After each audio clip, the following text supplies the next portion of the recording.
Voltando para o nosso terceiro bloco dessa primeira aula, agora falando sobre o princípio de número 2 do direito penal, vamos ver o princípio da lesividade, princípio do direito penal da lesividade. Então coloque aí no seu caderno, número 2, vamos trabalhar com o princípio da lesividade, princípio da lesividade. Quando a gente fala sobre princípio da lesividade, a palavra lesividade já indica a ideia de lesão. E esse princípio possui uma expressão sinônima. Também é chamado de princípio da ofensividade. Então, quando você ouvir falar em lesividade, lembre-se que existe uma expressão sinônima ao princípio da lesividade, que é a expressão ofensividade, que dá a ideia de ofensa ao bem jurídico. Então, lesão ou ofensa a bem jurídico. O que a gente tem em relação à lesividade, em relação à ofensividade? Estamos falando aí da necessidade de que a incriminação, a criação de um tipo penal, de um crime pelo legislador, só ocorra quando houver uma efetiva ofensa ao bem jurídico em relação à conduta praticada. Ou seja, só pode ser considerada uma infração penal uma determinada conduta quando, em decorrência daquela conduta, ocorra lesão, ocorra ofensa a um bem jurídico. É o que a gente vai anotar em relação ao princípio da lesividade. Então vamos colocar o seguinte aí. Uma conduta só pode ser considerada infração penal, uma conduta só pode ser considerada infração penal quando houver lesão ou ofensa a bem jurídico. Uma conduta só pode ser considerada infração penal quando houver lesão ou ofensa a bem jurídico. Estamos falando aí basicamente do princípio da lesividade ou princípio da ofensividade. E aí veja, a gente tem na doutrina referências que indicam que a nossa Constituição Federal de 1988 previu, ainda que não de forma muito explícita, ainda que de uma forma um pouco velada, ela previu o princípio da lesividade ou o princípio da ofensividade. Vinícius, aonde? No artigo 98, inciso 1 da Constituição. Esse artigo 98, inciso 1 da Constituição, ele trata de quê? Ele trata da competência do Juizado Especial Criminal em relação às infrações de menor potencial ofensivo. Quando, portanto, o legislador constituinte falou em menor potencial ofensivo, esta palavra ofensivo indica ofensa a algo. Ofensa a quê? Ofensa a bem jurídico. Então, de forma implícita, em algum momento da nossa Constituição Federal, teria havido referência ao princípio da lesividade ou princípio da ofensividade. Todavia, os estudos, eles emanam da doutrina. A gente tem essa referência constitucional e tudo, isso pode ser mencionado numa prova de concurso, mas a gente vai trabalhar com aquilo que a doutrina diz acerca do princípio da lesividade ou princípio da ofensividade. E aí, um pressuposto básico acerca do princípio da lesividade. A obediência a esse princípio exige que a conduta praticada pelo agente tenha caráter transcendental, isto é, a lesão ou ofensa deve ser a bem jurídico de terceiro. A lesão ou ofensa deve transcender a uma outra pessoa. Tem que ter caráter transcendental. Então perceba, como pressuposto básico de obediência ao princípio da lesividade, existe a necessidade de caráter transcendental. transcendental da conduta praticada. Necessidade de caráter transcendental da conduta praticada. Isto é, bem jurídico de terceiro deve ser atingido quando uma conduta de alguém é praticada. Por isso, a gente já aprende, estudando o princípio da lesividade, que o direito penal não pune a autolesão. Ninguém pode ser punido, por exemplo, por uma tentativa de suicídio. Vinícius, tentativa de suicídio não é punida nos países democráticos que obedecem ao princípio da lesividade. A gente não pode ter punição de uma tentativa de suicídio. Vinícius, e naquela situação em que uma pessoa, ela mutila, ela lesiona o próprio corpo para obter o valor de um seguro?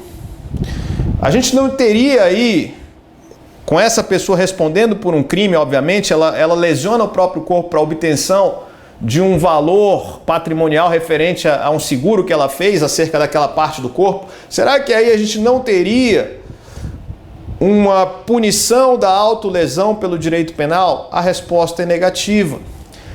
Nesse tipo de situação, referente a essa lesão que a pessoa fez em si própria, a vítima nesse crime de estelionato, no caso, o crime de estelionato praticado contra a seguradora, a vítima não é a pessoa lesionada. A vítima é a própria seguradora que está tendo o seu patrimônio violado em virtude da conduta dessa pessoa. Então veja que para a gente ter obediência ao princípio da lesividade, eu preciso que a conduta tenha caráter transcendental. A conduta tem que ter caráter transcendental. E aí, a gente vai ter, por parte de Nilo Batista, 4 premissas relacionadas ao princípio da lesividade, que a gente vai anotar no caderno. Vamos colocar no caderno o seguinte aí: premissas básicas. Premissas básicas sobre o princípio da lesividade. Ou seja, o que ele representa, o que eu preciso para que esse princípio realmente seja obedecido. E aí eu falei sobre a questão da pessoa que lesiona a si próprio. Teve aqui no Brasil, há muito tempo atrás, um caso do sujeito que decepou a própria mão para receber o valor do seguro, e aí o seguro descobriu que tinha sido de propósito que ele decepou a mão. O resultado, ele ficou sem a mão e sem o dinheiro. Então, esse tipo de situação, inclusive, o indivíduo responde por crime de estelionato se ele fizer. Então, o que o princípio da lesividade tem aí como premissa? Vamos colocar aí no caderno as premissas trazidas por Nilo Batista acerca do princípio da lesividade. Escreva o seguinte aí. Escreva o seguinte: proibição de incriminação de uma atitude interna. Primeira premissa: proibição de incriminação de uma atitude interna.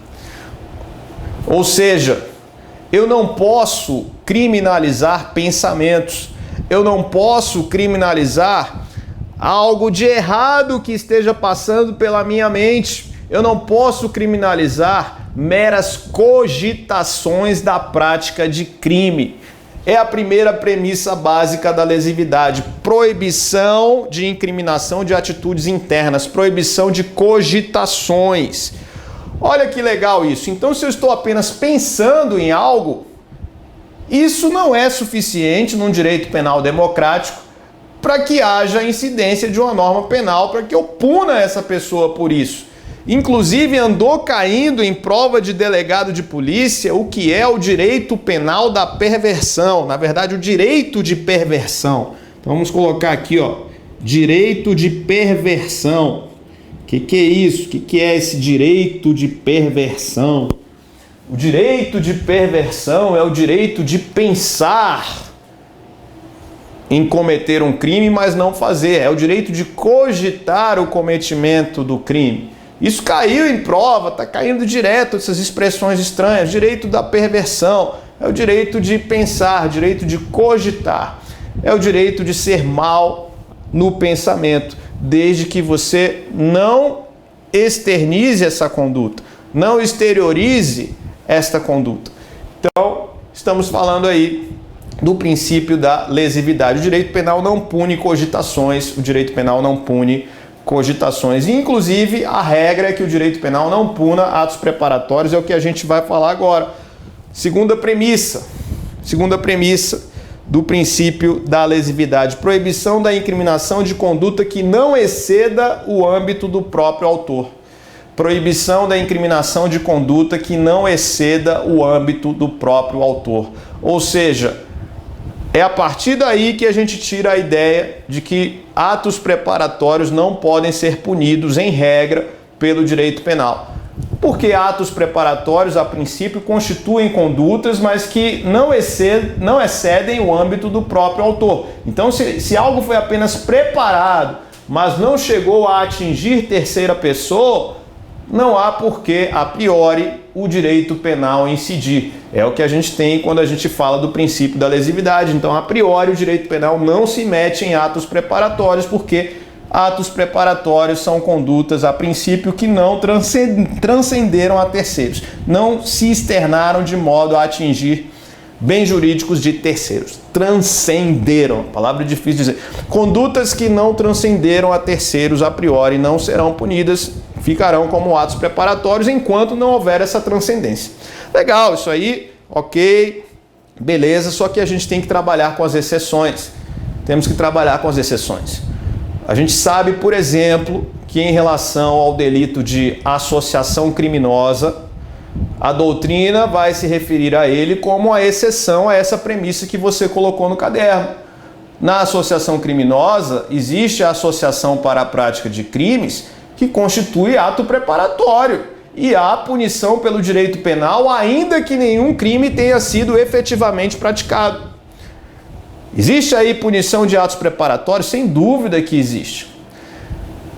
Quando eu falo do crime de petrechos para falsificação de moeda, que é o sujeito que tem um maquinário para fabricar moeda em casa, estou falando de punição de atos preparatórios. A moeda não foi fabricada ainda, falsificada. Porém, o sujeito tem um maquinário, ele já está ali preparando. Para o Estado, esse ato preparatório já é demasiadamente perigoso e tem que ser punido, o mal tem que ser cortado pela raiz. E aí, algo importantíssimo, uma ressalva que você vai colocar acerca dessa premissa que eu disse. A nova lei antiterrorismo, ela também traz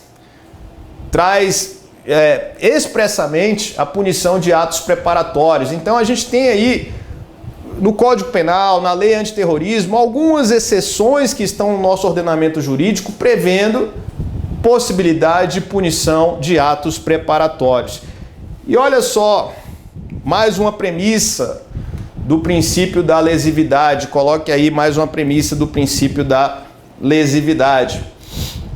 Proibição de punição de estados ou condições existenciais. Proibição da punição de estados ou condições existenciais. Olha que importante isso.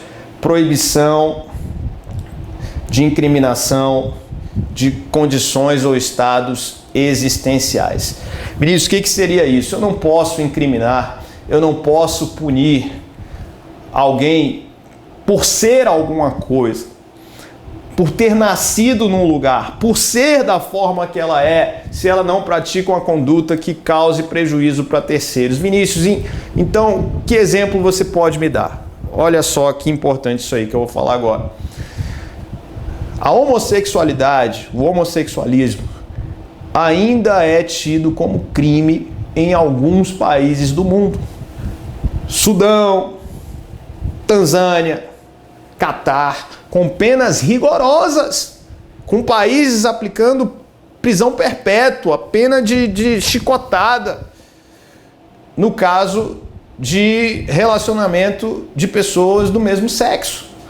E ainda de uma forma irracional, porque o homem acaba tendo uma pena mais grave do que a mulher, nesses países em que a homossexualidade é punida com intervenção do direito penal.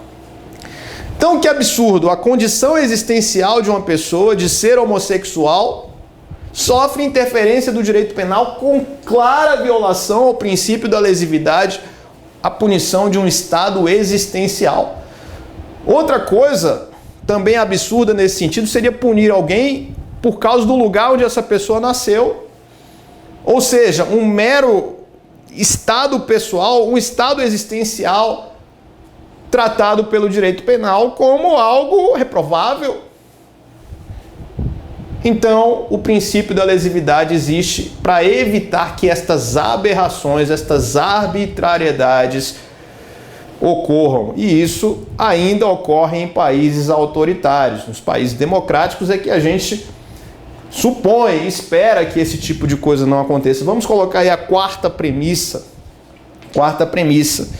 do princípio da lesividade: proibição de incriminação de condutas que não afetam a bem jurídico.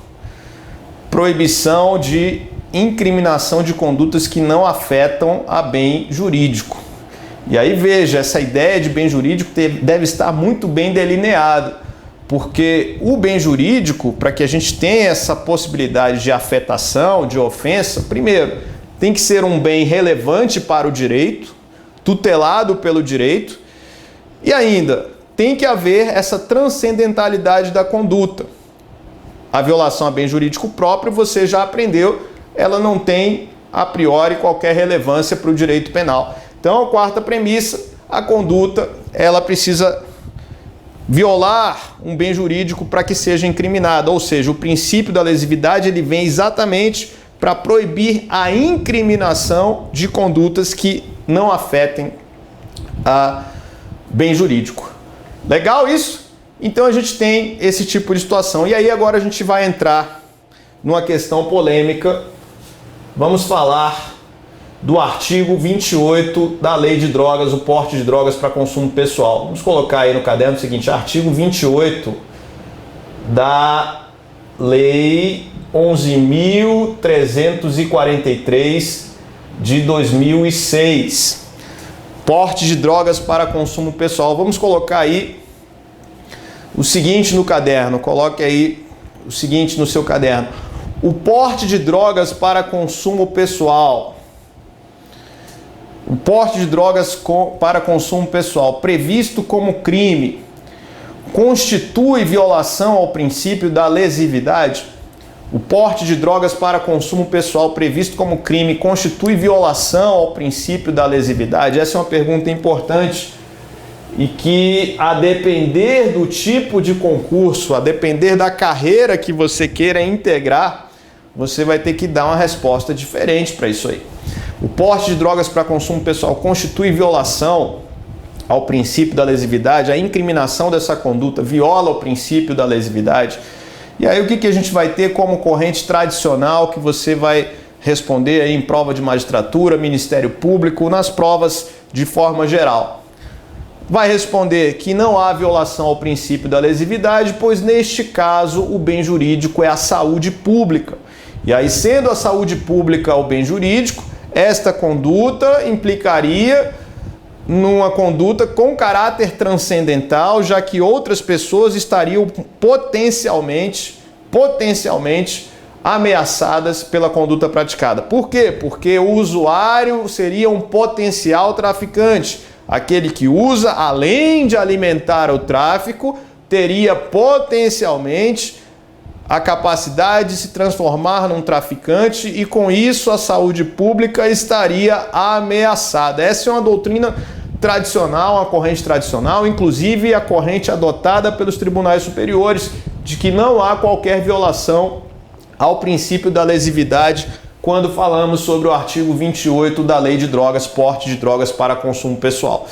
Essa questão está sendo discutida no Supremo, existe julgado pendente de conclusão e o Supremo vai decidir a respeito. Já há ministros se posicionando no sentido da violação ao princípio da lesividade, desse tipo penal não poder existir no ordenamento. A gente vai ter um resultado sobre isso, mas por enquanto prevalece a corrente de que não há violação ao princípio da lesividade e a conduta deve ser considerada como crime. Se você for fazer prova para a defensoria pública, aí a adoção da corrente mais garantista, da corrente mais liberal, é obrigatória. Numa prova oral, por exemplo, o examinador vai querer que você responda que o tipo penal viola o princípio da lesividade. Por quê? Porque nesse caso existe, na verdade, uma autolesão, ou seja, o bem jurídico violado não é a saúde pública, e sim a saúde individual. Sendo a saúde individual, a conduta não tem caráter transcendental. E não tendo caráter transcendental, não pode ser criminalizada. A sua criminalização implica em violação ao princípio da lesividade ou ofensividade. Então, fazendo prova para a defensoria pública, o que você vai responder? Vai responder que o artigo 28 da Lei de Drogas viola o princípio da lesividade. Vinícius, por quê? Porque no caso o bem jurídico não é a saúde pública, o bem jurídico é a saúde individual. E como a violação à saúde individual não tem caráter transcendental, logo a conduta não pode ser criminalizada em nome do princípio da autonomia da vontade, isto é, cada um faz com o seu corpo aquilo que quiser, desde que não interfira em bem jurídico de terceiro. É o que a gente vai ter em relação a esse artigo 28 da Lei de Drogas, uma discussão muito relevante acerca do tema. E aí, aproveitando o princípio da lesividade, aproveitando essa ideia de necessidade de caráter transcendental da conduta, eu vou apresentar para você um subprincípio que está dentro da ideia de princípio da lesividade, para você já saber o que significa, que é o princípio da alteridade. Vinícius, o que é o princípio da alteridade? Alteridade, esse prefixo alter, que significa outro.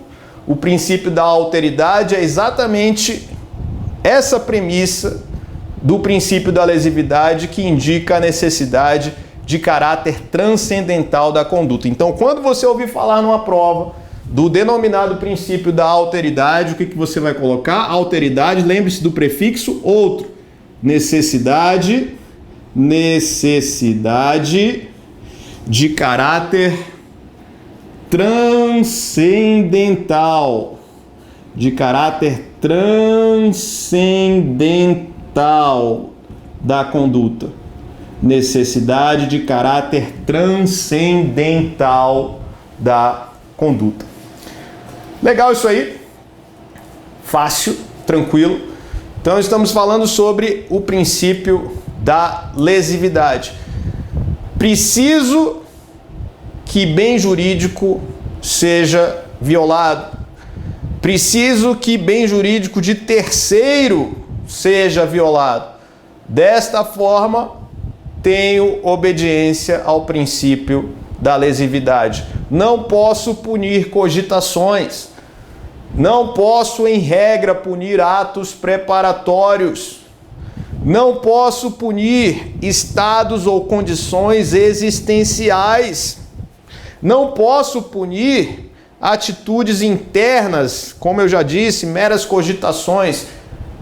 Em suma, para haver princípio da lesividade, preciso que determinada conduta tenha caráter transcendental. Preciso que determinada conduta viole bem jurídico de terceiros. Sabendo isso sobre o princípio da lesividade, você já desenvolve bastante numa dissertação e consegue resolver vários problemas relacionados a questões de prova. Tranquilo isso aí?